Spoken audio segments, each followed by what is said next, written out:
खेत में गाय खाती है, गाय तो तुम बहुत परेशान हो, कई लोग परेशान हो, सुन ले तुम आज तुम्हारे खेत में कोई गाय बार बार आती है और आपको ये भगवान कृष्ण ने उपदेश दे दिया कि गाय को मारने में पाप है, फिर हमें क्या करना चाहिए? आप जाएं, किसी भी तरह से ऐसा मौका मिल जाए कि जो गाय आपके खेत में बार बार आती है उस गाय का हमें गोबर मिल जाए, उसी गाय का। आप सभी सुन लीजिए शीतलपुर वाले, और नोट कर लेना इस बात को, जो गाय आपको परेशान कर रही उस गाय का गोबर लेके और अपने खेत के चौकोर एक कोने पे खड़े होके 5 बार द्वादश मंत्र का जप करके उस गोबर को और गाय की तरफ फेंक देना, वो गाय मेड़ से निकल जाएगी, तुम्हारे खेत में कभी घुसेगी नहीं। ये भगवान कृष्ण का उपदेश है, आप प्रैक्टिकल कर लेना। वो मेड़ से निकल जाएगी, पैर अंदर नहीं जाने देगी वो, क्योंकि वो जीते जी गाय मर गई। गाय जिंदा दिखाई दे रही है लेकिन उसका अपमान हो गया कि उसी का गोबर मंत्र पढ़ के उसकी तरफ फेंक दिया गया। फिर नंबर आया स्त्री पर। भगवान कृष्ण ने कहा कि स्त्री को मारने में पाप है और गलत करती है तो स्त्री को छोड़ने में भी पाप है। यह क्या करना चाहिए? जय हो, जय हो।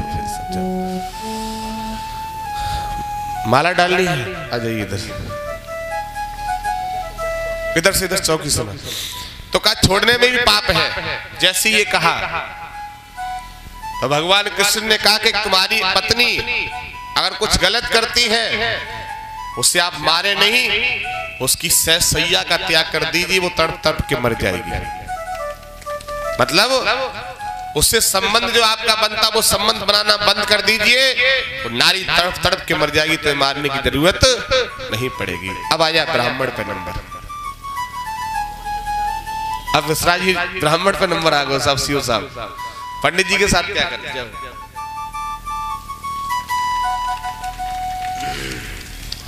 उन्होंने कहा ब्राह्मण है और ब्राह्मण गलत करते हैं और ब्राह्मण को मारा तो ब्रह्म हत्या लग जाएगी और छोड़ा तो भी पाप में पड़ जाओगे, क्या करना चाहिए? तब भगवान कृष्ण ने कहा है कि भरी सभा में ऐसी बात कह दीजिए जिससे ब्राह्मण की बेइज्जती हो जाए। जब तक वो जिंदा रहेगा तब तक घुट घुट बेचारा मरता रहेगा, क्योंकि ब्राह्मण को इज्जत सम्मान बहुत प्यारा होता है। क्या करना चाहिए? भीम समझ गए, पास में तलवार रखी थी, अश्वत्थामा के मस्तक में एक मड़ी थी, वो धार से निकाल ली और वहीं शिविर से भगा दिया। अश्वत्थामा जीते जी मर गया। तो हमारे भाइयों की इज्जत है, अगर किसी की पत्नी भरी सभा में अगर जवाब दे दे तो जान लो हम जिंदा तो है लेकिन हम मर चुके हैं, वो बात नहीं रही। तो कहने का मतलब ये है कि शराबी भले थप्पड़ से ना पिटे हो लेकिन उनके जरूर गाली तो पड़ी होंगी, तो तुम दिखावा में हो कि तो इज्जत है। गरीब से गरीब की हमने कुटिया देखी है साहब। सुदामा जी गरीबी भी जरूर आ गए लेकिन सुशीला ने कभी अपशब्द बोलो बोलो कभी गालियां नहीं दी सुशीला ने। जिस दिन भोजन मिलता था उस दिन कहती थी बा प्रभु बा, आज भोजन दे दिया। और जिस दिन नहीं मिला बा प्रभु बा, आज तो व्रत हो गया, आज व्रत हो गया, लेकिन गाली नहीं दी। दूसरी बात, कुछ लोग कहते हैं कि सुदामा जी जो थे वो निर्धन थे। सुदामा जी निर्धन नहीं थे।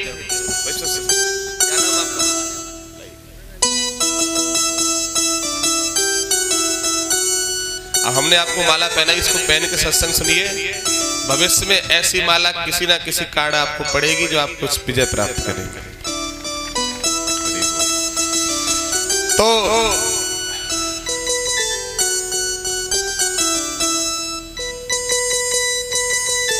हमें आपको सभी को ये ध्यान रखना चाहिए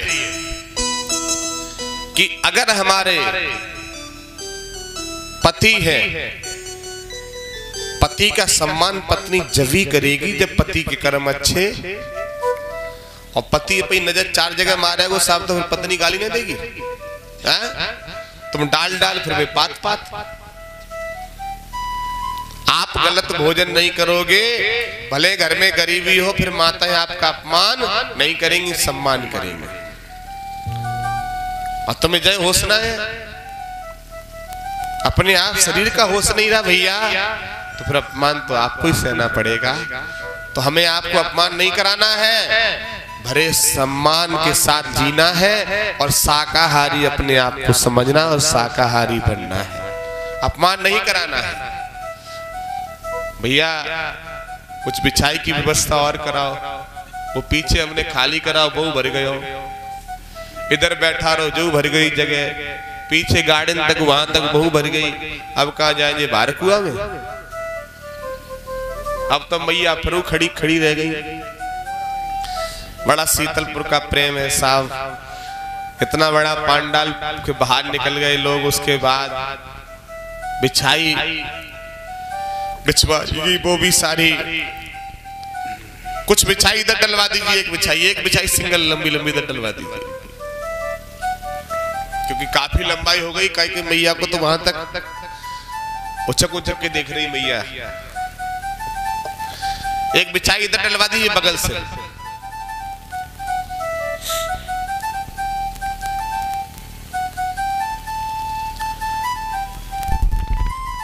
एक घर में 3 पुत्र थे, पंक्ति बंद कर लो, पंक्ति को बंद कर लो। ए मैया पंक्ति ऐसे बंद करो और अब प्रेम से सत्संग श्रवण करो। आगे तक डलवा दीजिए, आगे तक करते थे। एक पुत्र था, वो भगवान का परम भक्त था। तुम बीच में खड़े हो जाते ना कैमरा वाले, जब मैया तुम पे बहुत कोसती है, कहती है बीच में आ जाते हो बार बार, जो कोई बीच में आ जाए तो फिर अटवा लग जाता ना, तो तुम 1-2 बार आओ करो, मैं कहूँ गुस्सा आ गई तो कैमरा फेमरा फेंक देंगे। बीच में कुछ कोई वो हो ना तो फिर बीच की दीवार ही बेकार है। तो घर में एक बालक था, वो पूजा करता था किसी भी देवी देवता की, और 2 थे वो अपना कार्य करते थे। तो खुश रहो, भगवान की बड़ी कृपा रही कि जो बालक पूजा करता था उसे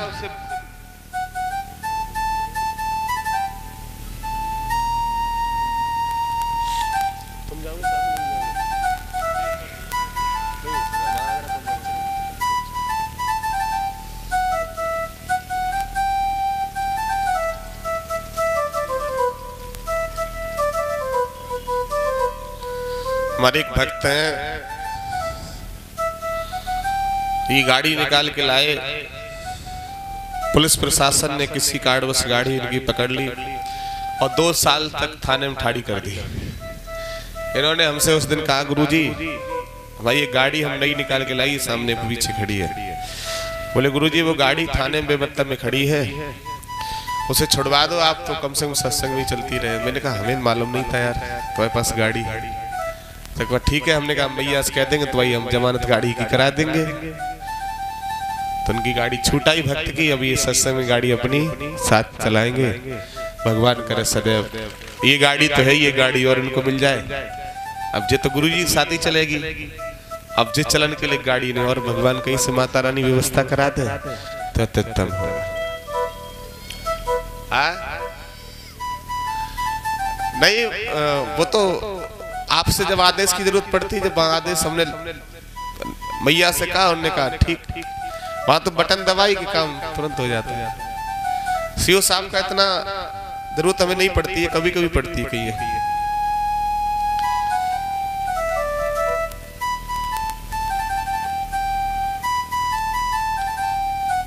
इसमें फिर स्वार्थ हो जाएगा।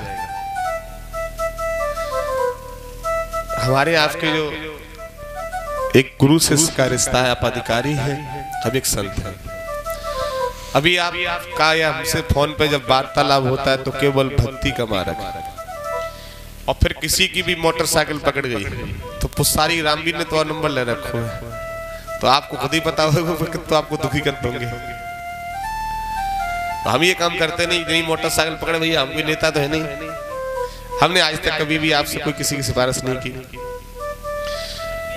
जबकि डिप्टी एसपी अधिकारी काफी बड़ी पोस्ट पे होते हैं साहब, 3 थाने का जिनका मालिक होता है,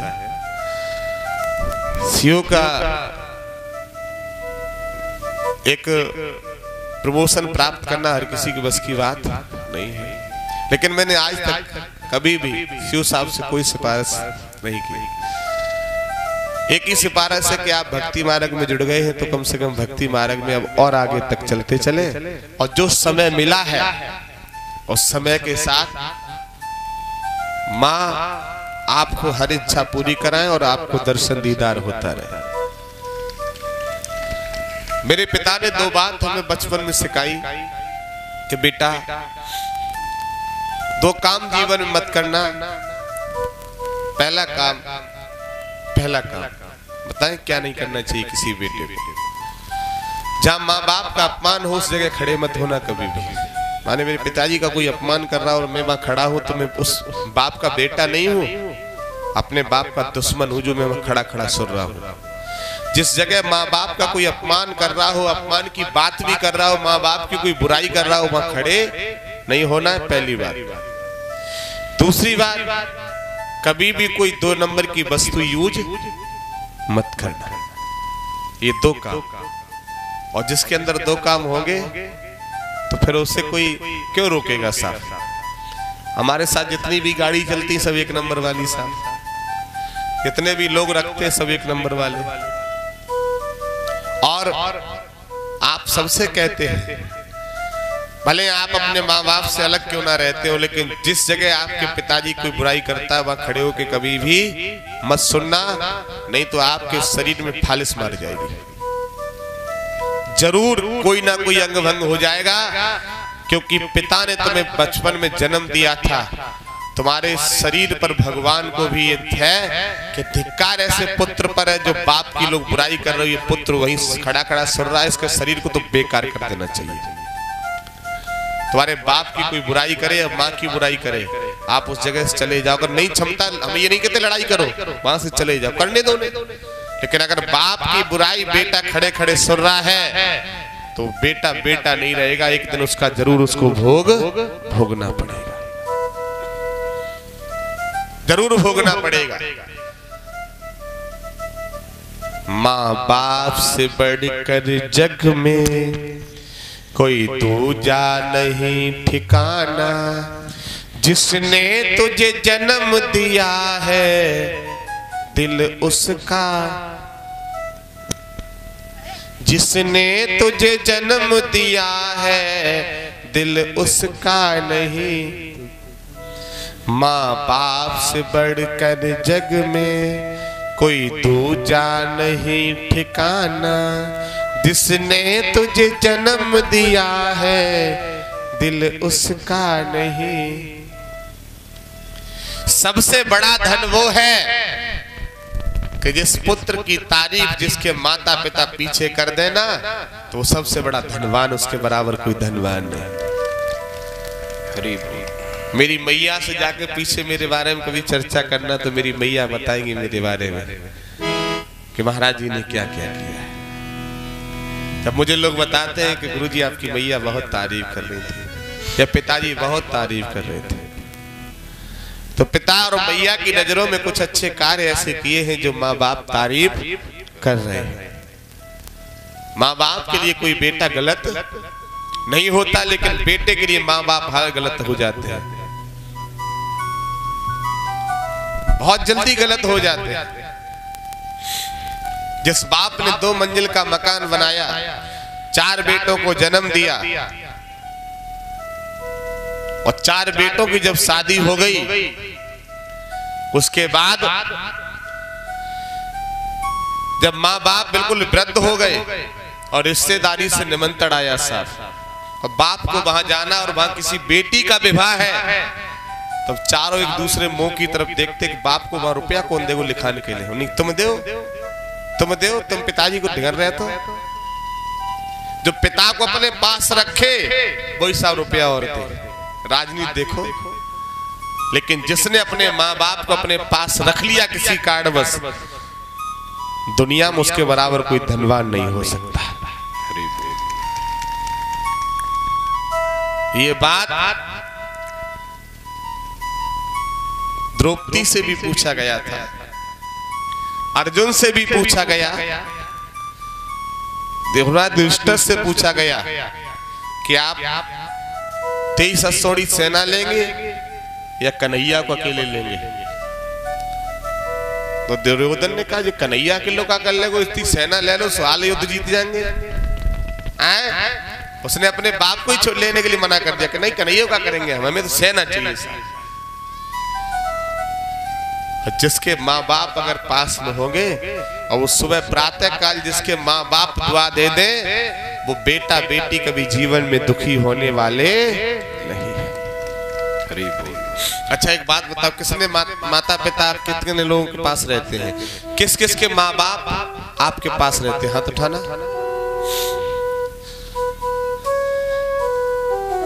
ऐसी कितनी बहुएं जो सास ससुर को अपने पास रखती हैं? हाथ उठाइए।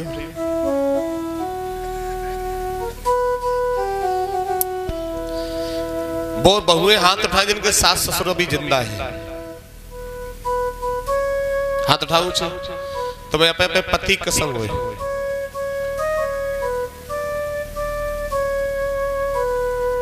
हाथ ऊंचे उठाओ, ऊंचे।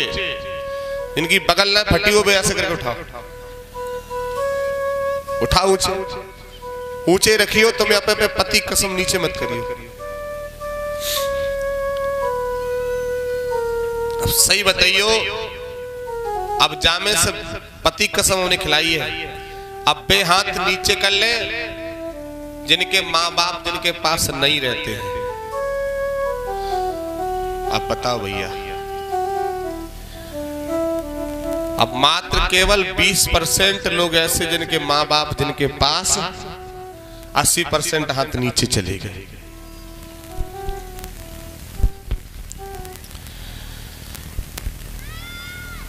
आज जिस सास को तुमने छोड़ दिया है, तुम भी एक दिन सास बनोगी। जिस सास को तुमने छोड़ा है, तुम भी एक दिन सास बनोगी।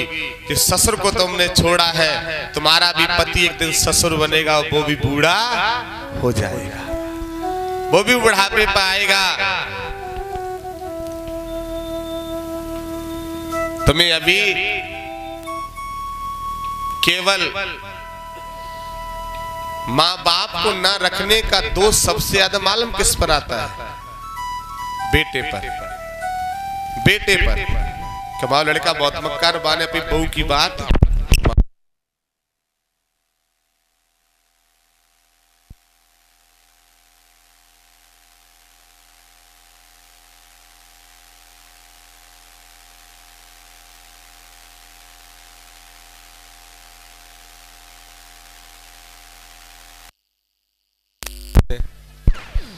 सास ससुर को, तो सास ससुर को छोड़ने का दोष आ रहा है कि हमारे बेटा ने बहू की बात, कि बेटा बेचारा बीच में पिसता है, मम्मी की ना माने तो भावई, और बहू की ना माने तो भावई, और सबसे बड़ी भावई पर बैठी है वहां जो सास बनी।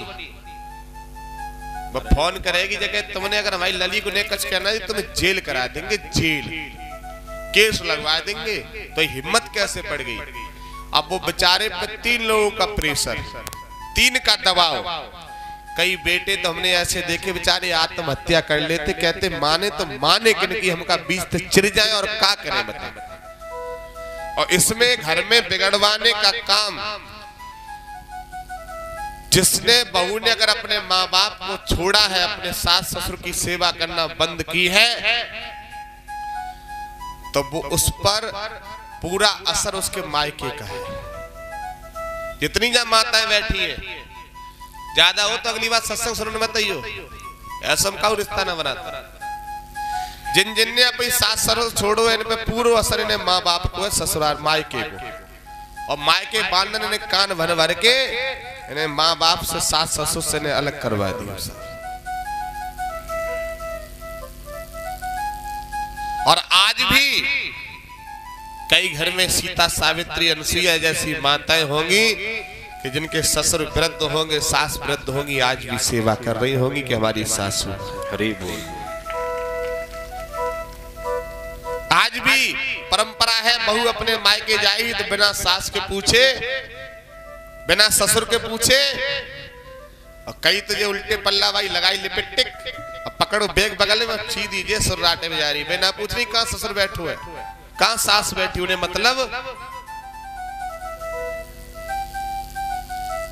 मतलब नहीं है। जो माताएं ऐसा करती हैं भगवान भी कभी उनका सम्मान नहीं होने देते हैं। एक बात और बोल दूं, ऐसे कितने भाई हैं जो 4 भाई हैं? हाथ उठाना। 2 भाई हो सके, 3 भाई हो, 5 भाई हो, ऊपर रखना। नहीं तुम तो भैया हो ना, तुम तो बहन, ऊपर रखना। सही बताना, इसमें से वो भक्त हाथ नीचे करें, हमारी पर सुन लेना सभी, कि जो भैया 4 भैया थे या 2 भैया या 3 भैया, जब तक शादी ना भई तब तक तुमको अलग अलग भाई थे? सही बताइए। तब इकट्ठे खा लेते, इकट्ठे एक जगह नहा लेते, एक ही जगह सो जाते, एक ही जगह खेती में काम कर लेते, और एक भैया ने अगर 9 पेंट ले आओ तो 2 जगह वो भैया दूसरे पहने घूमे आते। कोई आपस में कपट नहीं था। और जैसे ये कारे मूड की घुसी, जैसे ही घर में ये कारे मूड की आई, सो जू खेतते और वो खेत मेरो, जू मकान तो और वो मकान मेरो। शादी से पहले क्या आप भाई भाई नहीं थे? और फिर ये माताएं कहती हैं अगर तुम भैया से बोल गए तो हमसे बोलो कोई भैया से मत बोल जाइए। बिल्कुल। इन माताओं से पूछना चाहता हूं, तुम इनके भैया भैया में तो विद्रोह करा रही हो, तुम्हारो तो कोई भैया हो है? तुम अपने भैया से दूरी बना के देखो, तब तुम्हें मालूम पड़े। अभी ये हंसी में ले रही हो तुम, एक बार तुम्हें महाराज जी की एक बात याद आएगी। जब कोई किसी भाई पे आफत पड़ती थी, हमारे बड़े बूढ़े बाबा इस बात का फिर जवाब देंगे कि हमारे बड़े बूढ़े बाबा का कोई भाई खत्म हो जाता था तो क्या कहते थे? आज हमारी एक भुजा हाँ या ना बोला करो। ये नहीं कहते थे भाई खत्म हो गया, ये कहते थे भुजा टूट गई हमारी। अपने भाई को भाई नहीं मानते थे, भुजा मानते थे। और आज भाई दरवाजे पे पिट रहा, दूसरी भाभी मालूम क्या ये तुम मत जाइयो, तुम मत बचाइयो, पिटन दो। आज ये क्या हो गया? इनकी बुद्धि में सत्संग नहीं है, इन्होंने संतों की बात नहीं मानी, जो आज सगे भाई का ये अपमान करवा रही और अपने को पता नहीं क्या समझ रही है। साहब वो भाई पिट रहा है दरवाजे पर। कई भाई ऐसे होंगे हमारे बेचारे जो बोलते तो होंगे लेकिन छुप छुप के बोलते होंगे, ये सामने बोलने ना देते होंगे साहब। कई भाई ऐसे होंगे साहब जो छुप के रुपया दे देते होंगे, ले भैया भाभी को मत बता देना, घर पे भाभी राज करेगी। भाभी को ना मालूम पड़ जाए, भैया 10,000 रुपया तू अपनो काम कर लिए, और जब तो पे हो जाए तो दे दिए, ना हो जाए तो स्वामी जी कोई बात हो जाए तो दे दिए, ना कोई बात नहीं, तो अपनो काम कर लिए भैया। इन्हें पता लग जाए कि तुमने अपने भैया की बीमारी में भी पैसा दिए हैं, तो ये बीमारी में भी नहीं देने देंगे तुम्हें। इनके अंदर ये गंदगी कहां से आई? इनके अंदर ये गंदगी भरने वाले इनके माँ बाप वहां से गंदगी भरते हैं, वहां से गंदगी। एक बार एक आगरा की मैया हमारे पास आई तो कह रही गुरुजी हमारा लड़का बहुत मक्कार है। हमने कहा क्यों? बोले हमारी बहू की बात इतनी मानता है कि बा कच फोन करते सोई भाई खान के लिए है, बिल्कुल हमारी ना सुनते। बात से सौगुन अच्छो तो हमारा दमाद हुआ है, मतलब बोले हमारे दमाद तो ऐसा है कि हमारी बिटिया की हर बात मानता। हमारी ललित जो कहते हैं, अबे हॉस्पिटल बेचारी बीमार पड़ी हुई, 15 दिन तक पाए दवाई। अब इसका अर्थ निकालो, समझदार लोग, कि लड़का अगर बहू के कहने पर कुछ खाने के लिए ले आओ तो लड़का बहुत मक्कार, और वो दमाद 15 दिन तक हॉस्पिटल में पाए दवा तो दमाद बहुत बढ़िया साहब। ये आग लगाने का काम कहीं बाहर से तिल्ली नहीं मंगाई जाती साहब, घर में ही रखी हुई है तैयार। हरि बोल। और जब तक घर में, मैंने कल सत्संग में सुनाया था कि केकई के भवन में मंत्रा रहती थी और उसी भवन में सत्संग रूपी भरत जी रहते थे। सत्संग रूपी भरत उसी भवन में, और उसी भवन में मंत्रा। लेकिन जब तक वो सत्संग रूपी भरत रहे तब तक मंत्रा की एक भी नहीं चली। और जैसे भरत जी अपनी ननिहाल चले गए तो मंत्रा ने तुरंत बाण अपना छोड़ दिया। आज भी जिस घर में सत्संग भरा पड़ा है उस घर में मंत्रा की चलने वाली नहीं है। जिस घर में सत्संग है, एक जिला भरतपुर की घटना है, राजस्थान में एक जिला पड़ता भरतपुर। दो सगे भाई थे, बड़े ध्यान से सुनना। जितने भैया भी, अगर सगे दो भैया भी हैं दुनिया में तो बड़े ध्यान से सुने, और जिनका भाई एक चला भी गया वो भी सुने। चाहे चार भैया हो सगे हैं तो सुनना, और थोड़ी देर बात मत करना, आपस में बड़े ध्यान से सुनना। ये सत्य घटना है। जाट परिवार था, जाट चौधरी जानते होंगे आप लोग, उधर जाट चौधरी लोग काफी। दो सगे भैया तो खूब तगड़े तगड़े रहे साहब, मतलब 6.25 फुट के दोनों भैया। और दोनों भैया का विवाह नहीं हुआ था तो घर में एक ट्रैक्टर था। तो ट्रैक्टर जो घर में था ना, वो ट्रैक्टर था पावर ट्रक। और छोटो वालों जो भैया थे ना, वो बहुत मेहनत करता था। तो बड़े वाले भैया ने छोटे वाले भैया नाम रख दो मैसी। क्या नाम रख दो? मैसी। छोटे वाले भैया से मैसी की, जो तो मैसी ट्रैक्टर की तरह मेहनत करे। लेकिन दोनों भैया में प्रेम इतना कि अगर 1 रुपया कहीं लगा रहे तो दोनों एक दूसरे को पूछ के लगा रहे। मतलब अपना कपट कुछ नहीं है कि साहब हमारी बैंक में पैसा अलग होना चाहिए, ये कपट कुछ नहीं है, बिल्कुल जो है सबके सामने। समय आने पर बड़े भैया का विवाह हो गया। छोटे वाले को बड़ी खुशी हुई कि घर में भाभी आ गई तो कुछ सेवा होगी। लेकिन भगवान की ऐसी कृपा के बड़े वाले भाई की जो पत्नी थी ना, वो बहुत भ्रष्टाचारी लड़की आ गई, बिल्कुल सेम बड़े भैया की तरह ध्यान रखे। अब तो छोटो वालों भैया और गदगद हो गए। जो मैसी ट्रैक्टर था ना, मैसी बहुत गदगद हो गए। टाइम पे भोजन मिले भैया, टाइम पे सब कुछ। कुछ समय और व्यतीत हुआ भैया, तो बड़े वाले ने छोटे वाले का भी विवाह कर दिया। लेकिन श्रीमती जो छोटे वाली आई, उन्हीं जू ट्रैक्टर में और वो ट्रैक्टर तेरो। अब वे दोनों एक दिन खेत बैठे आपस में रो रहे, क्या कचना रहे। अब रो रहे कि भैया हमारी तुम्हारी उम्र 30, 35 साल हो गई। छोटो भैया कह रहे हो भैया हमने तुम्हें कभी जवाब ना दो। बड़ो भैया कह रहे हो हमने भैया तुम्हें कभी चाटो ना मारो। अब हम तुम कैसे अलग हुए हो, हम तुम कैसे अलग हुए हो बताओ। बहू कह रही कि कल अलग अलग होनो। पूरी रात दोनों को नींद नहीं आई साहब, पूरी रात दोनों को नींद नहीं आई। फिर सुबह हुआ तो फिर दोनों खेत पे मिले। बोले भैया कोई बात नहीं, अलग अलग हो जाएंगे, लेकिन हमारा तो अब प्रेम तो वैसे ही। लेकिन वो जो घर में सूपनखा बैठी है, वो जो घर में पकान मानेगी थोड़ा ना भाभी, और कुछ रचना रचे भाई। जब मतलब थोड़ा है कि हमारी नाक कट गई सो हम मान जाए। बात तो रावण के पास साहब बचाएगी। वे दोनों भैया घर पे आए तो उन्होंने छोटी वाली से कही कि जो कुछ बंटवारो करो सुखते भैया, हम तो कुछ पाने अपनी इच्छा से बंटवारो करो कि 20 बीघा वालों खेत मेरो, 18 बीघा वालों तुम्हारो, ट्रैक्टर हमारा हिस्सा में, रुपया तुम्हारे ऐसा उसने बांट दिया। उसके बाद साहब जो उसने आखिरी बात कही, दोनों भैयाओं का हृदय फट गया। आखिरी बात ये कही कि इस घर में बीच में दीवार लगवाओ, और अगर हमने तुम्हें दोनों भाइयों को आपस में बोलते देख लिया तो हम फांसी लगा के मर जाएंगे। यहाँ पर तो दोनों भाइयों का कलेजा फट गया। दीवार लग जाए कोई बड़ी बात नहीं भैया, हम मिल लेंगे बाद में कोई बात कर लेंगे, लेकिन अगर बोलते देख लिया तो फांसी लगा के। अब दोनों भैया, मछली जल की रानी है, जीवन उसका बाहर निकालो मर जाएगी। तो दोनों भैया उसी तरह वो आपस में जल की तरह जीवन जी रहे थे। अब दूर दूर हुए तो बहुत, मतलब जिंदा तो है लेकिन बिल्कुल मर चुके हैं। धीरे धीरे उम्र व्यतीत हुए, दोनों भाइयों को 2-2 बच्चों ने जन्म लिया।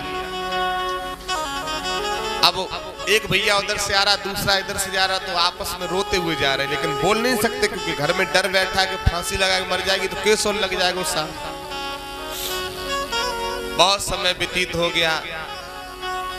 समय को चलते चलते बड़े वाले भाई पे ज्यादा बुढ़ापा आ गया और वो ब्रह्म गति को प्राप्त कर गए।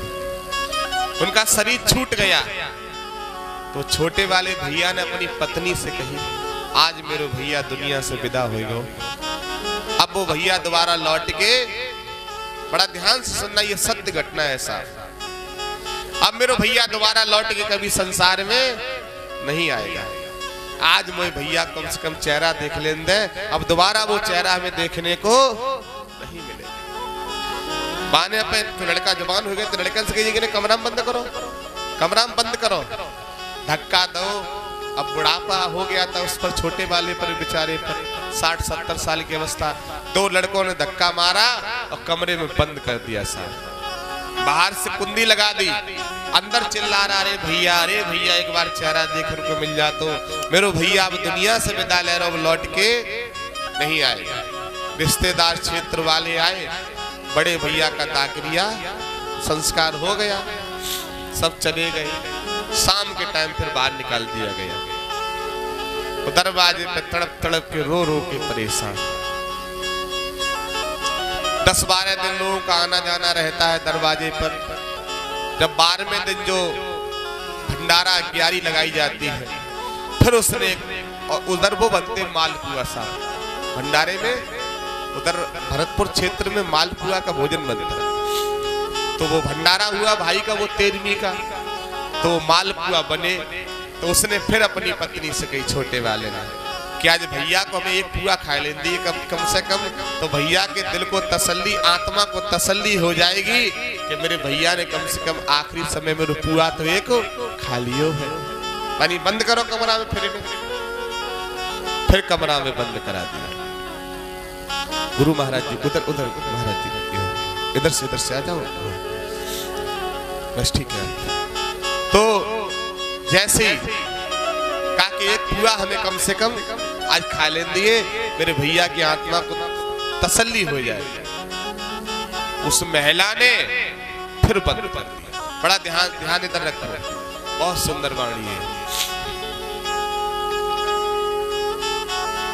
उसने फिर बंद कर दिया, और बंद कर दिया भैया। अब सभी लोग आके प्रसाद पा रहे हैं, सब खा रहे हैं, वो अंदर तड़प रहा है। और जब वो अंदर तड़प रहा है तो वो बहुत दुखी, परेशान। जब पूरा गांव क्षेत्र सब खा गए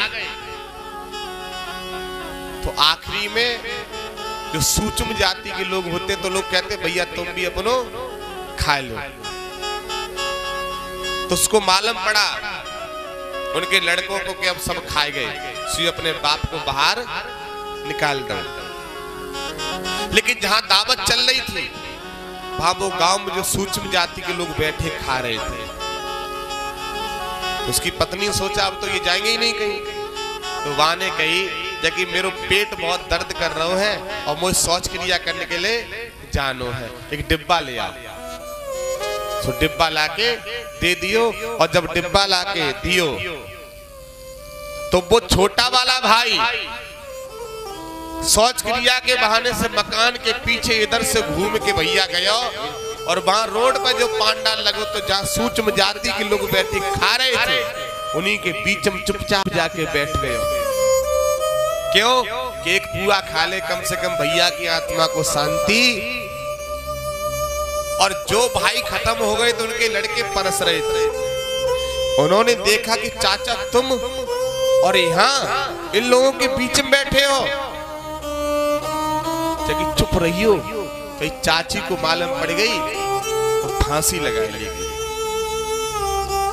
उन दोनों भतीजों ने कहा कि चाची कल मरे सो अभियाल मर जाए, चाचा ऐसा अन्याय नहीं होने देंगे। मेरो चाचा मेरो काका जो बताइए सूक्ष्म जाति के लोगों के बीच में बैठे खा रहा है। चलो चाचा। दोनों भतीजों ने भुजा पकड़ी और चाचा को वही चाची के सामने ले गए और कहा कि तुम लोग डूब के मर जाओ।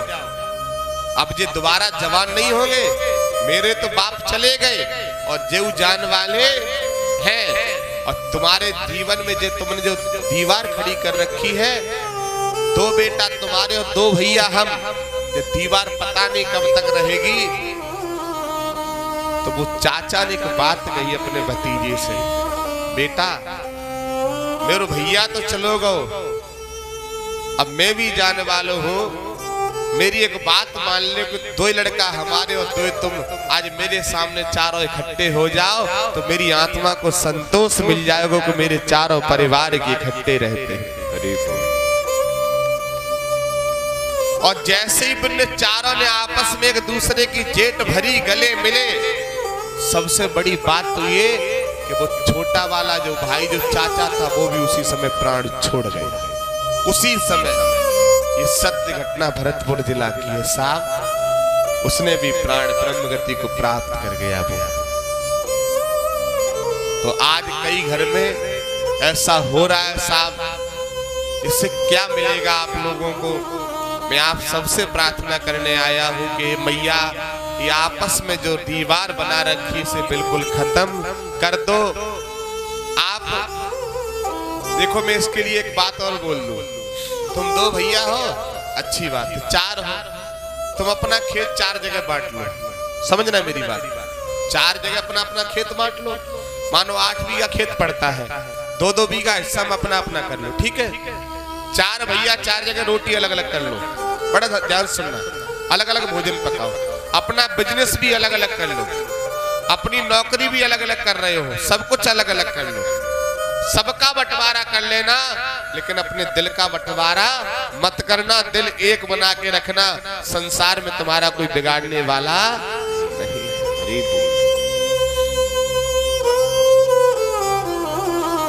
एक छोटा सा पत्थर लो, इधर ध्यान से देखना, एक छोटा सा पत्थर लो, पत्थर, और वो पत्थर एक कुत्ते में फेंक के मारो तो क्या होगा? कुत्ता वहां से, बोलो क्या होगा? कुत्ता भाग जाएगा। और वही पत्थर फिर से उठाओ और जहां मधुमक्खी का छता है उस मधुमक्खी के छते में फेंक के मारो, फिर देखो कौन भागता है। जो हमने पत्थर कुत्ते में फेंक के मारा था वहां से कुत्ता भाग गया, और वही पत्थर हमने मधुमक्खी के छते में फेंक के मारा, फिर मधुमक्खी भागेंगी कि पत्थर मारने वाले? इतनी पटक लगेगी, घर पहुंचना मुश्किल पड़ जाएगा साहब। क्यों? कारण क्या है कि कुत्ता अकेला था, वहां कुत्ता अकेला था, और मधुमक्खी का संगठन है। जिस परिवार में संगठन होता है उस परिवार में पत्थर मारने वाले खुद भाग जाएंगे, तुम्हारा बाल बांका नहीं कर पाएंगे। चार भैया हो, एक भैया बाहर खड़ो, तब तक और पत्थर फेंक के मारो तो बाहर वाले के भैया लई राइफल उठा के अंदर से, सोई वो श्रीमान जी किनारों का जंग, अरे सब भैया इकट्ठे रहते हैं, तुम्हारा कभी कुछ बिगाड़ने वाले। देखो मेरी बात अगर अच्छी लगे आप सबको, आपके जीवन जीने योग्य हो तो अपने जीवन में उतार लेना। अगर आपको लगे कि इस बात से मेरा नुकसान होगा तो बिल्कुल भी मत उतारना भैया। और क्या, मैं कुछ ले तो रहा ना तुम पे, मैं कुछ ले तो नहीं रहा ना। सत्संग के बाद तुम्हारे आरती भेजूंगा कि लो जाओ मेरा चढ़ाए दो साहब, ये तो है नहीं कि हम तुम पे कुछ ठगन आए हो। जहां लगे कि हाँ मेरे जीवन में ये काम जरूरी है। ये कथा अभी मैं सुना रहा तो मेरे कई बड़े बूढ़े लोग रो रहे थे साहब, कई लोग आंसू निकल रहे थे। उनके आंसू निकल रहे थे जिन्हें अपने भैया का एहसास होता, उन भाइयों के आंसू निकल रहे थे, उनके आंसू निकल रहे थे। कई तो सूपन खा ऐसे खुश हो रही थी, उन्हें कांज 52 चक्कर में फांस दो, हम तो कल ही डुगरिए गाड़ी नहीं, हम तो कल ही सास को रोटी न खवाई, कहां महाराज ने चक्कर में फांस दो।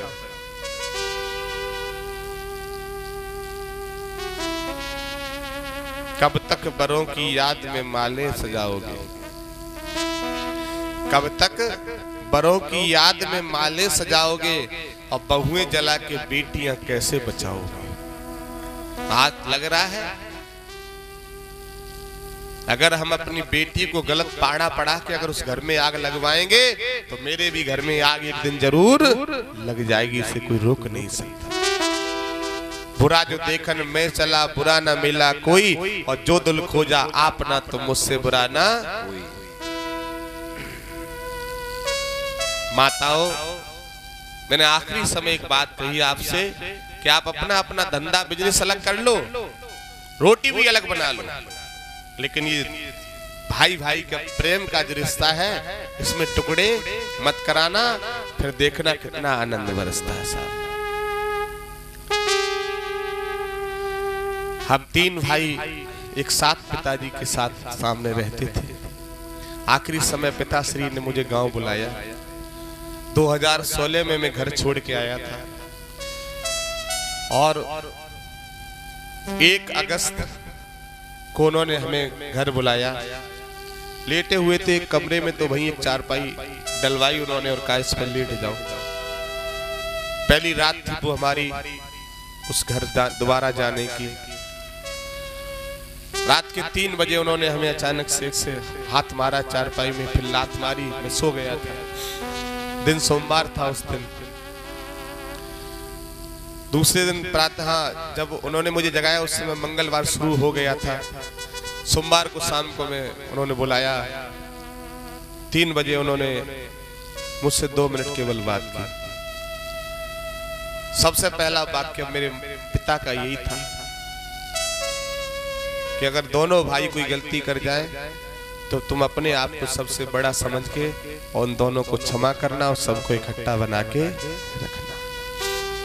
पिता की आत्मा कहीं भी दुनिया में रहेगी, जब तक दास जिंदा रहेगा उस वचन को कभी भी तोड़ने वाला। जब तक दास की सांस रहेगी, पिता की आत्मा इस बात के लिए दुआ देती रही कि मैंने अपने बेटा से जो कहा था वो वचन जरूर पूरा। जब तक सांस रहेगी। मैं आप सबसे कहता हूं, बारंबार कहता हूं, जो बेटा नौकरी करने जाए, बिजनेस करने जाए, अपने माँ बाप का आशीर्वाद ले जाए, कभी उसे घाटा लगने वाला नहीं। मैंने कोई भी कार्य ऐसा नहीं किया जो पिता की नजरों में ना हो, माँ की नजरों में ना हो, बचपन से आज तक। आज भी पिता नहीं है, मैया है।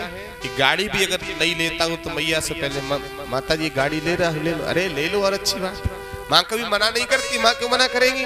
माँ का तो हृदय और चौड़ा हो जाता है साहब। लोगों को लगता है कि हमारे बाप को ना मालूम पड़ जाए, मम्मी को ना मालूम पड़ जाए, क्योंकि हमारी है। जाएगा जब जहां से कुछ भी न साथ होगा, 2 गज कफन का टुकड़ा तेरा लिबास। लगता है आपको? कभी भी जाया करो, माँ बाप के चढ़ छू के घर से निकलोगे, वो दुआ देते रहेंगे मेरा बेटा जैसा जा रहा है परमात्मा वैसा ही वापस मेरे पास भेजना। पत्नी जेब टटो के देखेगी कितना कमा के लाए हो, लेकिन माँ चेहरे देखेगी कि मेरा बेटा कहीं कमजोर तो नहीं हो गया। माँ में और पत्नी में इतना बड़ा फर्क होता है। लेकिन अब तुम फंस चुके हो, तुम करोगे क्या? क्योंकि तुम श्रीमती जी के पांव छू चुके हो, जोरू के गुलाम बन चुके हो। अब तुम्हारा निकलना मुश्किल हो गया है वहां से। सब छूटे, लेकिन बस 3.5 हाथ वाली सब छूटे, लेकिन वह उल्टे पल्ला वाली ना छूटे। बाप छूटे, मम्मी रूठे, उल्टे पल्ला वाली ना छूटे।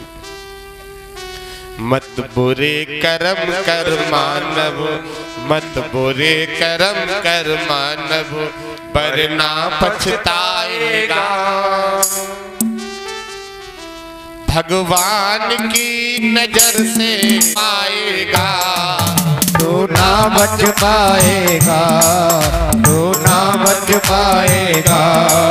मत बुरे कर्म कर मानव, मत बुरे कर्म कर मानव, वरना पछताएगा। भगवान की नजर से तू ना बच पाएगा, तू ना बच पाएगा।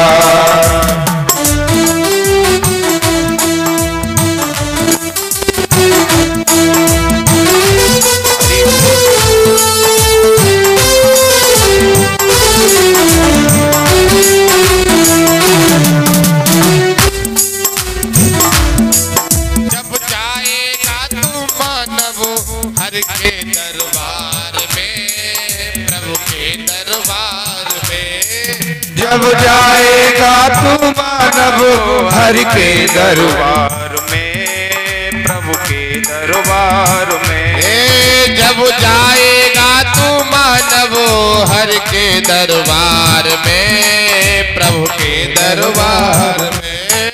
जब जाएगा तू मानव हर के दरबार में, प्रभु के दरबार में। ना बने हिमाती तेरा कोई संसार में, ना कोई संसार में। ना बने हिमाती तेरा कोई संसार में, कोई संसार में।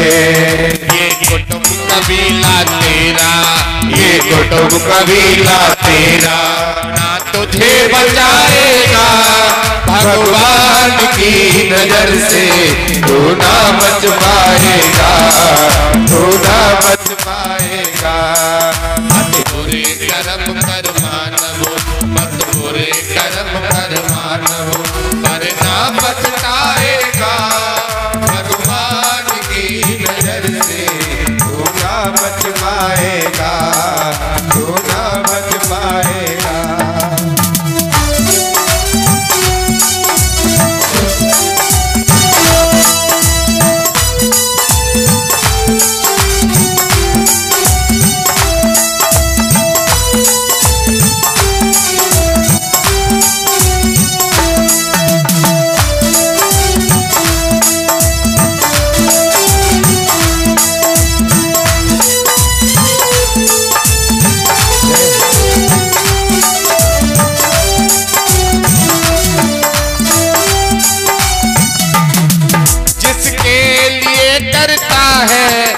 छल और बेईमानी, छल और बेईमानी।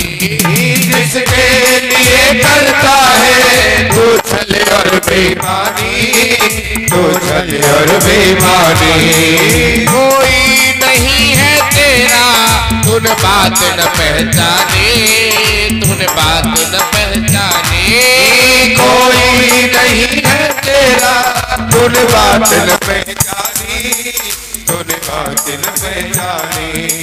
मानव अपने कर्मों का, मानव अपने कर्मों का फल खुद ही पाएगा भगवान की नजर से।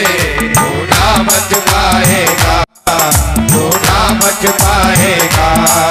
मत बुरे कर्म कर मानव, मत बुरे कर्म कर मानव, पर ना पछताएगा भगवान की नजर से।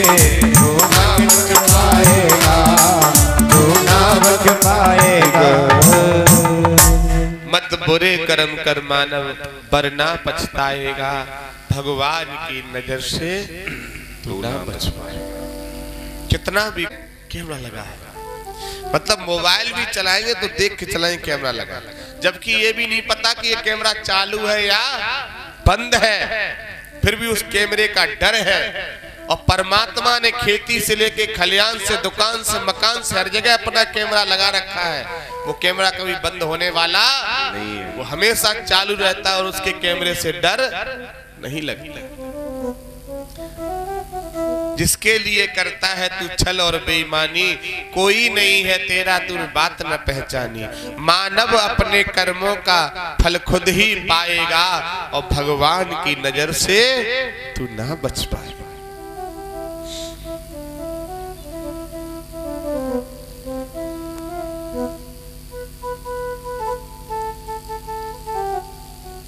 हमेशा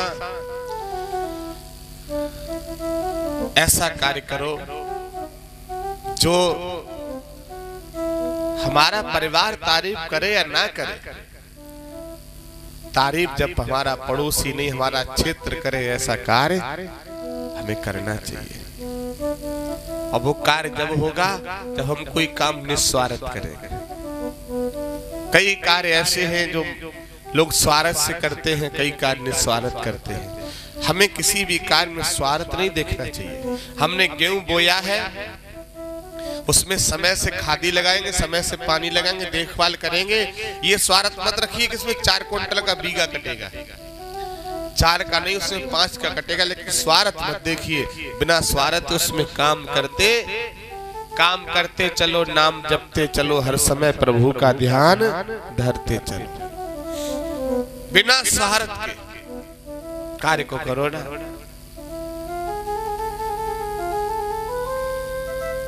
संत कभी किसी को कुछ देते नहीं, लेकिन लोगों के कर्म स्वयं ले लेते हैं। संत का मुका हुआ आशीर्वाद नहीं दे साहब, लेकिन लोगों के कर्म स्वयं संत से आशीर्वाद ले लेते हैं, देने की जरूरत ही नहीं पड़ी। तुम्हारे कर्म स्वयं आशीर्वाद ले लेंगे, वो संत अंदर अंदर ही तुम्हें आशीर्वाद दे के चले जाए। हरि बोल, दे के चले जाए।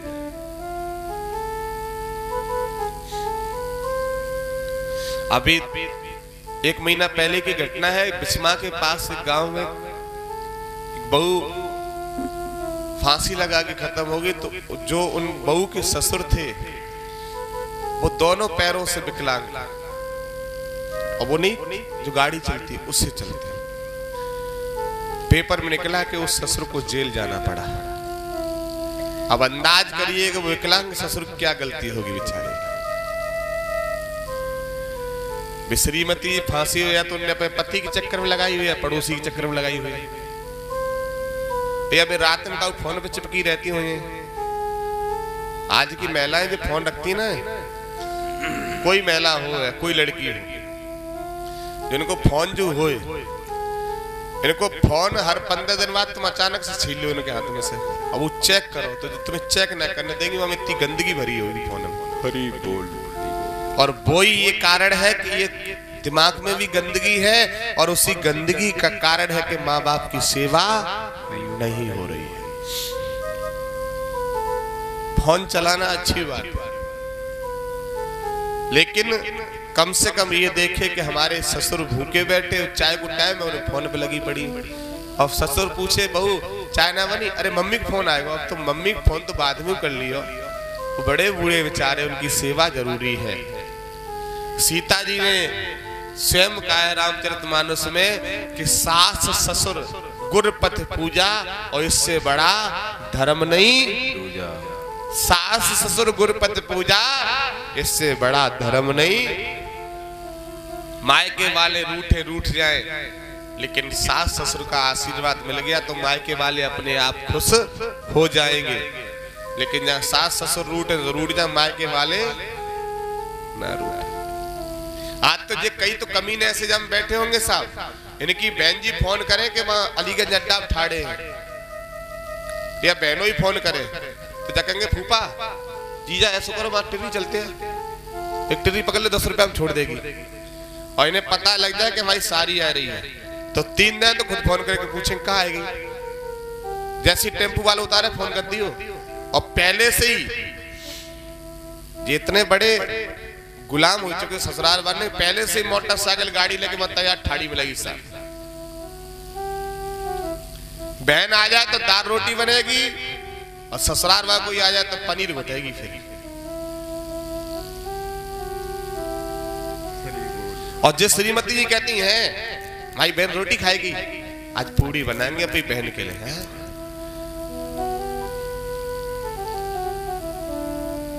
भैया देख पढ़ाई चूपड़ी मत ललचाओ, भगवान ने दिया है जो दिया है। जहां ले चलोगे नाथ वही में चलूंगा, जैसे रखोगे वही में रहूंगा, जो मिलेगा वही मिले लूंगा। जहां ले चलोगे नाथ वही में चलूंगा। मेरी आखिरी ये आपसे सबसे प्रार्थना है कि अगर आपस में जहाँ सास बहुएं कोई बैठी हैं, कोई बात हो गई है, तो मेरी बात मान के मैं आपको उस बहू को बारंबार प्रणाम करूंगा जो आज से अपने सास की सेवा शुरू करते हैं। मैं हृदय से दुआ देता हूं कि हे भगवान, जो बहू अपने सास और ससुर की सेवा करे, उस बहू की भी सीता सावित्री की तरह इज्जत हो और उसके घर में कोई धन की कमी ना हो और पुत्र रतन की प्राप्ति हो। हरि बोल। और जो बहू अपने सास ससुर को गारी दे, बुढ़ापे में इनकी औलाद ने गारी दे। जो अपने माँ बाप को गाली अगर देगा तो बुढ़ापे पे देखो भैया, जैसे बीज डालो, गेहूं बोगे तो गेहूं तो काटोगे कि मक्का काट लाओगे? अरे मेरी बात गलत हो बताओ?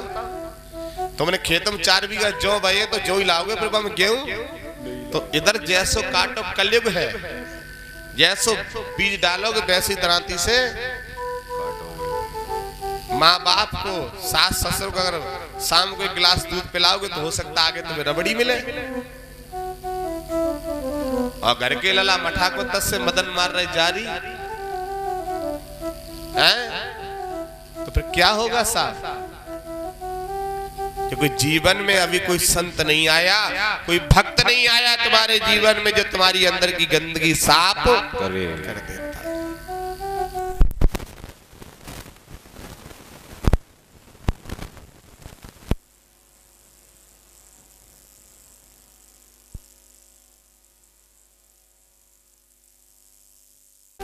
सुनिए ध्यान से।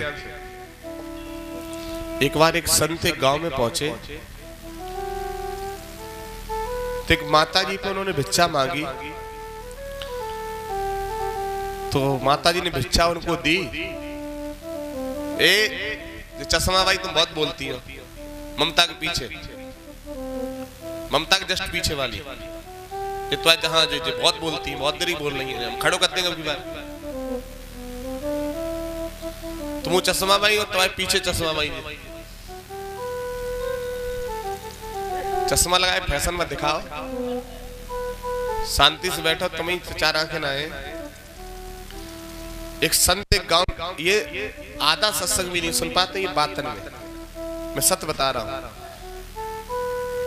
मैंने पूछना बात है कि क्या सुनाओ तुम काय का को दिमाग को जय दिमाग में दौड़ रहे रात भर नहीं। गुरुजी कहेंगे ससुर की सेवा करनी है और मैंने ससुर गाली दी है, मैं कैसे सेवा करूं?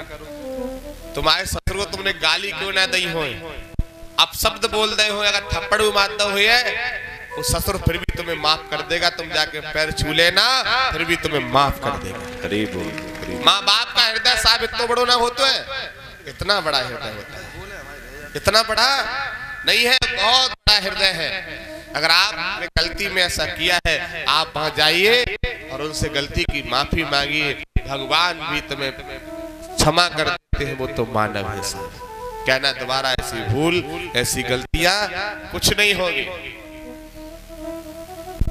आप जाइए तो सही। जब संत पहुंचे तो संत भिक्षा करने के लिए तो एक घर पर पहुंचे, तो एक माँ थी तो उससे भिक्षा मांगी उन्होंने। और जब उन्होंने भिक्षा मांगी तो संत कहने लगे, माँ तुम अपने घर में अकेली रहती हो? माँ कहने लगी, हाँ हमारे घर में कोई नहीं है, हम और हमारे स्वामी मतलब हमारे पति 2 ही लोग हैं। कहा कोई संतान नहीं है? कहा हमारे घर में संतान कोई नहीं। संत ने कहा कि हम जरूर माँ तुम्हारे लिए कुछ दुआ करेंगे और तुम्हें संतान की प्राप्ति कराएंगे। संत चले गए। घूमते घूमते उसी कुटिया पे नारद जी आ गए। नारद जी ने भिक्षा की। नारद जी ने कहा, माँ तुम्हारे घर में कोई बालक नहीं है? तो माँ बोली, कोई बालक नहीं। नारद जी ने कहा, मैं अभी जाता हूँ भगवान विष्णु के पास और एक पुत्र तुम्हें जरूर दिलवा दे, सिफारिश कर दे। नारद जी गए, भगवान विष्णु के पास क्षीर सागर में पहुंचे और कहा, प्रभु हम ऐसे ऐसे फलाने गांव में फलाने मोहल्ले उस जिला के अंदर गए थे और वो एक माँ है, उसके घर में कोई संतान नहीं है, उसे एक पुत्र दे दो। भगवान विष्णु ने कहा, ठीक है। भगवान विष्णु ने उसके बारे में देखा तो कहा, नारद जी जिसकी तुम अर्जी लेके आए हो, इसको 1 जन्म तक छोड़ो, 7 जन्म तक संतान की प्राप्ति है ही नहीं, इसके किस्मत में कहां से दे दे। अब नारद जी बेचारे चुप हो गए। नारद जी लौट के आए, बोले माँ तुम्हारे जीवन में संतान तो है नहीं। 2-4 महीने व्यतीत हुए, फिर वही संत फिर भिक्षा करने आए। और वो संत भिक्षा करने आए तो उन्होंने कहा माँ आज तुमने जो हमें प्रसाद खिलाया है ना, एक बात और बता दो, कभी कोई संत भिक्षा करने दरवाजे पे आए, ठीक है मैया, अब भिक्षा की जगह अगर वो संत तुम्हारे घर भोजन कर ले, जो प्रसाद तुमने बनाया ना, जो भिक्षा देने की जगह उनसे कहो कि स्वामी जी बैठ के खा लो, और भैया कहे ना हम ले जाएंगे, तो कोई बैठ के खा ले और ले जाइए, मतलब सिंगल ले डबल कर देंगे, तो आओ हम देगू देंगे। और तुम जो संत के अंदर आत्मा है ना, संत मुख से कभी कुछ नहीं दे सकते किसी को, कोई भी संत। और संत की अगर आत्मा ने एक बार अंदर से बाहर निकाल दी तो बात कभी भी फेल होने वाली। कभी दरवाजे पे कोई आ जाए और वो रुपया मांगे तो रुपया मत दो, और कई बाद में दे देंगे, लेकिन प्रसाद पहले पा लो, जो बनाओ हमने रूखी रोटी सूखी जो भी है, दही बड़ा जो कुछ बनाया वो तुम पा लो। वो संत को प्रसाद खिलवा दिया उस माँ ने। संत ने कहा माँ मैं पहले आया था एक बार, तब तुमने हमें भिक्षा दी थी, आज तुमने हमें प्रसाद खिलवा दिया। मैं आज दुआ करके जाता हूं कि आपको 6 पुत्रों की प्राप्ति हो। अब माँ कहने लगी 6 पुत्र, हमें एक ही मिल जाए तो ही बहुत बड़ी बात। संत ने कहा जाओ, संत बचन पत्थर के लिखा, इधर आ जाइए, इधर इधर बैठने की, आ जाइए आ जाइए। संत बचन पत्थर के लिखा और मोर बचन चाहे पड़ जाए ठीक है। मैंने वचन दे दिया है आपको कि आपको कितने पुत्र मिलेंगे, कितने मिलेंगे, मिथ्या नहीं होगा। अरे भैया वो संत की वाणी तो लग गई, और उस मैया के घर में धीरे धीरे 1-2 करके 6 पुत्रों ने प्राप्ति कर ली। घूमते घूमते एक बार नारद जी फिर से आ गए भाई, और नारद जी ने जैसे ही वो 6 बच्चे देखे उस घर में, अब नारद जी ने जब 6 बच्चे देखे तो नारद जी ने कहा कि मैया मुझे लग रहा था तू बच्चों की वजह से व्याकुल थी, तो कहीं अनाथ आश्रम से तू बच्चे ये ले आई, मानी नहीं। उस मैया ने कहा नारद जी ये अनाथ आश्रम के बच्चे नहीं हैं, ये मेरे इस आश्रम के बच्चे हैं। ये अनाथ आश्रम के बच्चे नहीं हैं, मेरे ही आश्रम के बच्चे हैं। मैंने अपनी कोख से इन बच्चों को जन्म दिया है। अब नारद जी को बहुत गुस्सा आया कि मानव झूठ बोले सो बोले, भगवान भी झूठ बोल गए। भगवान विष्णु ने क्या कहा था कि 1 जन्म तो छोड़ो 7 जन्म तक सत्यनारायण की प्राप्ति बोला को नहीं होगी, और ये मैया के इसी जन्म में 6 पुत्र मिल गए। नारद जी गुस्सा में भागे, सीधे क्षीर सागर पहुंचे, चिल्लाने लगे भगवान झूठे, भगवान झूठे, भगवान झूठे। भगवान ने कहा क्या हुआ नारद जी, क्यों चिल्ला रहे हो? कहा प्रभु मानव झूठ बोले तो बोले, आप भगवान होके झूठ बोलते हो।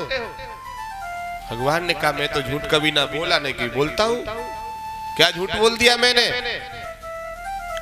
कहा हम एक अर्जी लेके आए थे कि मैया की एक पुत्र दे दो। आपने उसकी अर्जी देखी और क्या बोला था? उस मैया के 7 जन्म तक पुत्र की प्राप्ति, और उसके यहाँ आज ही 6 पुत्र खेल रहे, वो कहां से आ गए? कहा वो 6 पुत्र हमने नहीं दिए नारद जी। कहा वो एक संत उसको आशीर्वाद देगा, 6 पुत्र कहां से मिल गए जब उसके किस्मत में नहीं थे?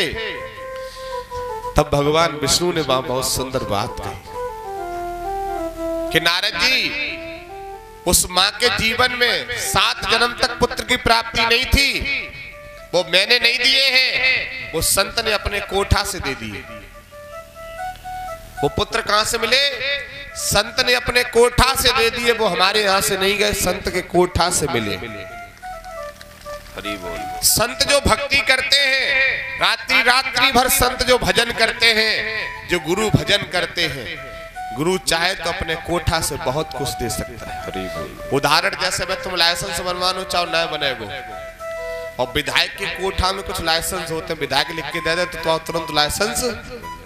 तो संत के कोठा में बहुत कुछ होता है, लेकिन संत के कोठा से हर कोई ले नहीं ऐसे संत पश्चात बांटत पर सबों कोठा खाली कर दे गुस्सा।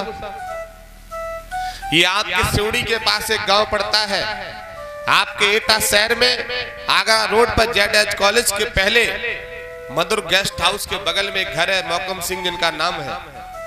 मैं आपको 2 परिणाम अपने कोठा से मैंने जो दिया है, 2 आपको लिखित दे रहा हूं, पूछ लेना जाके। मौकम सिंह यादव नाम है, आगरा रोड पर जेडएच कॉलेज के बगल में मधुर गेस्ट हाउस। और मौकम सिंह का बेटा मेरे पास गया आश्रम। 5 बेटियां थी उस घर में, एक पुत्र नहीं हुआ। उस पत्नी ने, दोनों ने कहा कि हम जीवन भर सेवा करेंगे गुरुदेव, एक केवल पुत्र दे दीजिए। मैंने उसकी पत्नी के सर पर हाथ रखा, मैंने कहा एक पुत्र मैं अपने कोठा से तुम्हें दे देता हूं, जाओ तुम्हें पुत्र मिल जाएगा, आप जाके मिल लेना। उन्हीं मौकम सिंह के घर में एक पुत्र रतन की प्राप्ति 5 बेटियों के बाद। धुमरी के पास एक गांव सिवड़ी पड़ता है, सरला देवी नाम है, उस मैया के 7 बेटियां घर में थी। आप जाके उनसे भी मिल लेना। धुमरी के पास सिवड़ी गांव है, और ना मुलाकात हो पाए तो मैं डायरेक्ट मिलवा दूंगा। 7 बेटियों के बाद दास ने उनको भी अपने कोठा से पुत्र दिया है। उनको भी कोठा से पुत्र दिया है। कई ऐसे परिणाम हैं। एक बागवाला गांव है, 3 साल पहले उस मैया को तो हमने 26 साल के बाद अपने कोठा से पुत्र दिया है साहब। पुनीत गेस्ट हाउस सुकवावा रोड पर जब मैं सत्संग हुआ था तो उसी मैया ने सत्संग कराया था। इस बात को 5-6 साल हो गए साहब, लेकिन केवल मुझे लगता है कि ये माँ, ये भाई मेरे कोठा से कुछ लेने आया है तो उसे देना चाहिए, देना चाहिए। और दे का सूड़े नगरा बनने की तरह रिलायंस पेट्रोल पंप के बगल में साहब घर है, वो कहना उनको भी तुम्हारे पास फोन करते हैं। सलेटी सिंह और सलेटी सिंह की धर्मपत्नी दोनों फोन करें हमसे डेली, गुरुजी एक नाती। हम ठीक है, जाओ नाती मिल जाएगा। रात के 11 बजे फोन, गुरुजी ध्यान रखियो नाती, हम ठीक है। और नाती ने जन्म ले लियो, पूरे क्षेत्र को साफ भंडारों करता, हमारा न्यूता तक ना करो। ऐसे पुत्र दे दे साहब का, तुम भोग ही लगा देते, हम कहाँ दावत खा पाते साहब, हम तो भंडारे में पहुंच तक नहीं पाते। मैं उधर से निकल के जा रहा था अपना काफिला लेके उसी दिन, और मैंने उस दरवाजे पे भीड़ देखी तो मुझे लगा, मैंने कहा यार कुछ खुशी हुई है इस घर में। मैंने कहा ऐसा तो नहीं कि वो नाती मिल गया उनको। मैंने तुरंत ही फोन किया, मैंने कहा तुम्हारे बहू के बच्चे जन्म लिया कि गुरुजी बात तुमने आशीर्वाद दो तभी वो नाती पैदा होगा, तो हमने तुमने हमारे तो भंडारे निमंत्रण न करो। बोली हमें ध्यान भी न रहो। कितनी साहब बड़ी लीला है, लीला देखिए आप। मास्टर साहब के पास 50 बार सलेटी सिंह ने फोन किया, बोले सत्संग कराएंगे रिलायंस पेट्रोल पंप के सामने, बहुत धुआंधार। जादिन से नाती होगो तादिन से आश्रम आनो और बंद हो गए साहब। तो ऐसो कोठा माओ भरो पड़ो तो बहुत बढ़िया है, वो बढ़िया है। कई इसमें माताएं होंगी जिनको आश्रम से पुत्र मिले, हाथ उठाना। एक तो अभी मौजूद है साहब जी, अभी भी इस समय मौजूद है। कई लोग ऐसे हैं जिनको आश्रम से खुशी मिली है, लेकिन एक व्यक्ति ये आ जाए कि महाराज जी ने अपने कोठा से हमें पुत्र तो दिया था, लेकिन 20,000 रुपए रिश्वत ली थी, उसी दिन इस मंच को छोड़ के और दुनिया से चला जाऊंगा और लौट के दोबारा नहीं आऊंगा। मुझे यही कष्ट होता है कि जिस माँ ने तुम्हें पुत्र दिया सलेटी सिंह, तुम एक थाली में भोग लेके आश्रम लगा देते कि भैया यहाँ से मुझे नाती मिला है तो कम से कम भगवान का भोग ही, और तुम फोन पे क्या कह रहे कि साहब हमें तो ध्यान ही नहीं रहो, और भगवान ये कह देते कि सलेटी सिंह हमें तो ध्यान, तो क्या होता। बनी बनी के चेहरे पे लाखों निसार, जब बनी बन जाती तो फिर लाखों निसार होते, तो सब रिश्तेदार याद आते।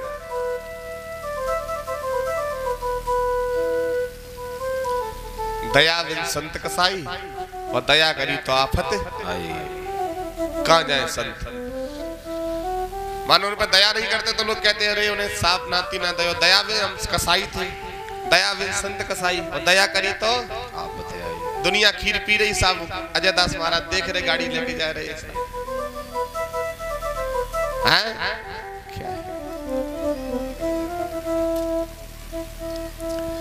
भरी उनकी आंखों में है कितनी करुणा, जाकर सुदामा भिखारी से पूछो, जाकर सुदामा भिखारी से पूछो।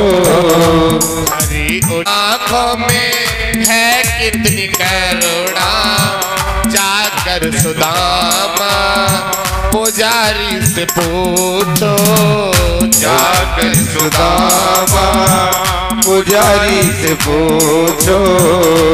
करामत क्या उनके चरणों की रज में, करामत क्या उनके चरणों की रज में। जाकर के गौतम की नारी से पूछो, जाकर के गौतम की नारी से पूछो। जाकर के गौतम की नारी से पूछो, जाकर के गौतम की नारी से पूछो। पाकितनी करते हैं शरणागतों पर, कृपा कितनी करते हैं शरणागतों पर। देखिए भगवान की शरण में, गुरु की शरण में जो भी चला जाता है, चाहे कोई भी सही, कितनी कृपा करते, कितनी कृपा करते कि आप सोच नहीं सकते। कृपा कितनी करते हैं शरणागतों पर, कृपा कितनी करते हैं शरणागतों पर। बता सकते हैं यदि मिलेंगे विभीषण, बता सकते हैं यदि मिलेंगे विभीषण। पतितों को पावन वो कैसे बनाते, पतितों को पावन वो कैसे बनाते। जटायु सरीस मनसा हारी से पूछो, जटायु सहित मनसा हारी से पूछो।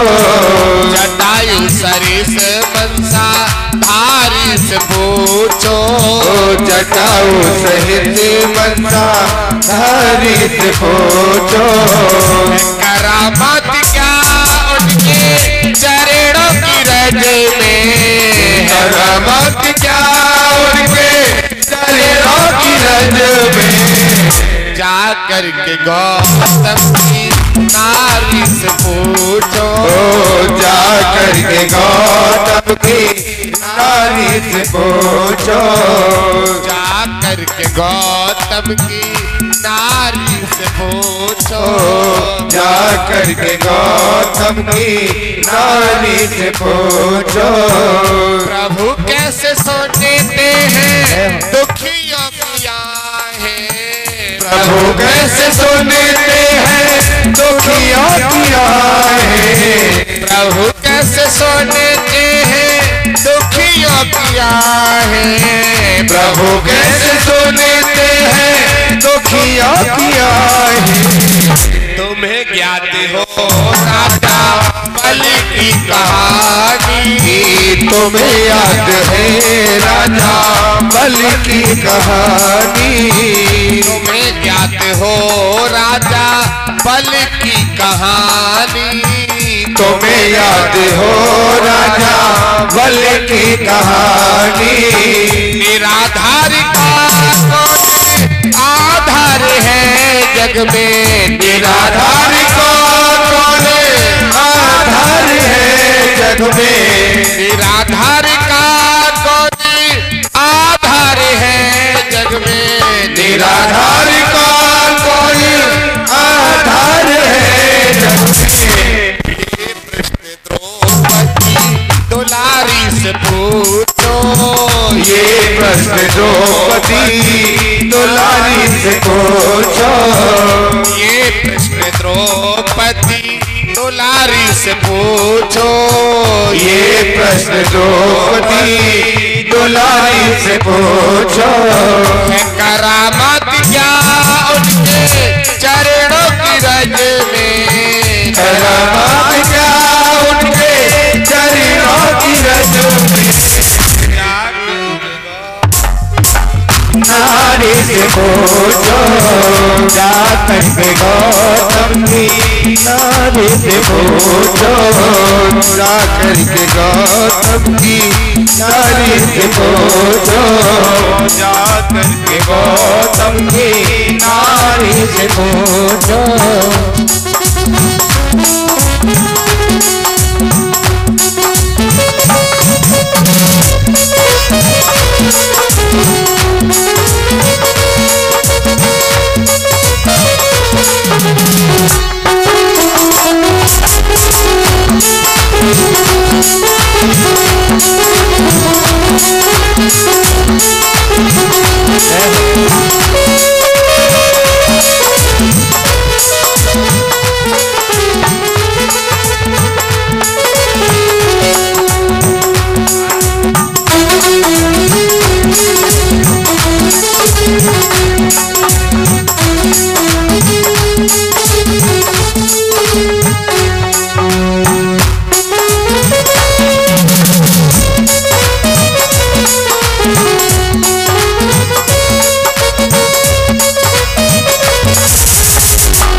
क्षमाशीलता उनमें कितनी भरी है, क्षमाशीलता उनमें कितनी भरी है, क्षमाशीलता उनमें कितनी भरी है, क्षमाशीलता उनमें कितनी भरी है। बताएंगे भृगु जी को सब जानते हैं, बताएंगे भृगु जी को सब जान रहे हैं।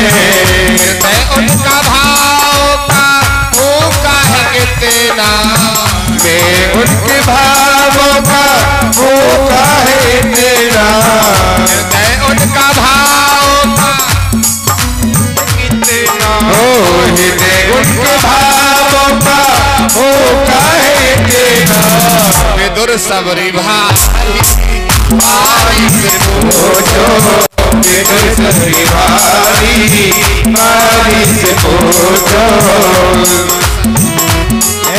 तालियों की सेवा करते हो।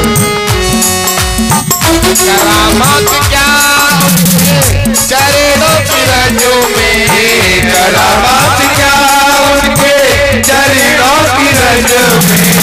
जाकर के गौतम की नारी से पूछो, जाकर के गौतम की नारी से पूछो।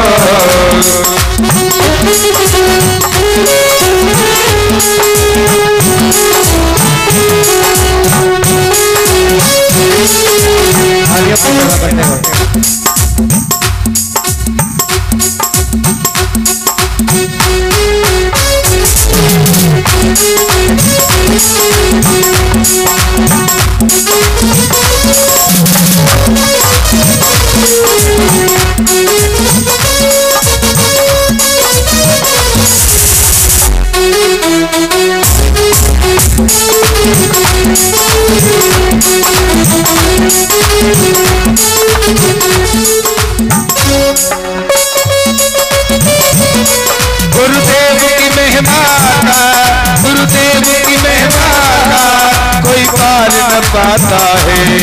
गुरुदेव कृपा करना, गुरुदेव कृपा करना, मेरा तुमसे नाता है। गुरुदेव कृपा करना, मेरा तुमसे नाता है। गुरुदेव की महिमा का सभी दोनों हाथ उठा करके बोले, दोनों हाथ उठाए और दोनों हाथों से गुरु के चरणों में आशीर्वाद प्राप्त करें। जोड़िए बोलिए हमारे साथ कीजिए सभी। गुरुदेव की महिमा का, गुरुदेव की महिमा का कोई पार न पाता है। गुरुदेव की महिमा का कोई पार न पाता है। गुरुदेव कृपा करना, गुरुदेव कृपा करना, तुमसे नाता है। गुरुदेव कृपा करना, तुमसे नाता है।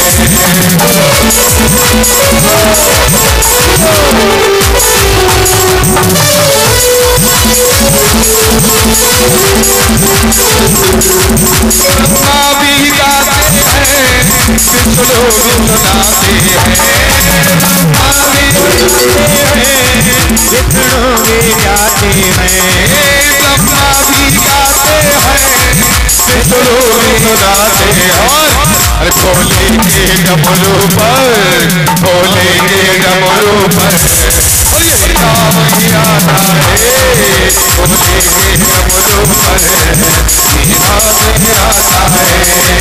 गुरुदेव की महिमा का, गुरुदेव की महिमा का कोई पार न पाता है। गुरुदेव कृपा करना, मेरा तुमसे नाता है। गुरुदेव कृपा करना, मेरा तुमसे नाता।